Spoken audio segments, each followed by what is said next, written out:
Ayan guys, good morning. Kapag po ba nag-live, paano yon? Anong gagawin? Anong sasabihin? Kasi hindi ako nagla-live dahil nahihiya ako.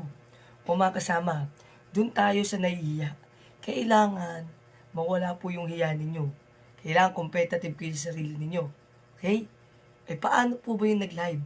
Mga kasama, pag gusto nyo mag-live, pumunta lang po kayo sa plus sign dyan sa may profile ninyo.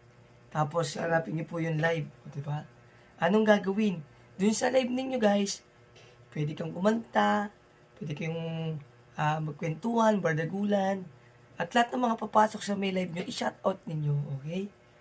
Kaya, makatututo na kayong mag-live. Alam nyo ba guys, sa pagla-live, pwedeng dumami kaibigan nyo dyan, followers.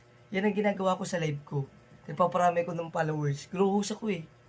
Kaya kapag nagbiblink na yung aking profile, pumasok na kayo. Pag nakita nyo nagbiblink yung aking profile.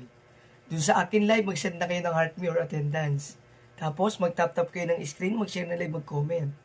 Lahat ng mga nasa panel ko, kaibiganin ninyo, para po, marami kayong kaibigan. Be my top for gifter, tulungan nyo ako sa goal natin, matapos yung goal natin. Para po mas marami pong makapasok sa live natin. Dito sa content na ito, gamitin ng proper engagement. Tapusin yung video, pag natapos pusuan, mag-comment na to-post, mag-repost. Sa comment section, lahat nag-comment, kaibigan, reply na pa-peps back or done. Panigurado, sabog kagad notification. Tara na guys, punta na tayo sa ating live. Thank you so much guys.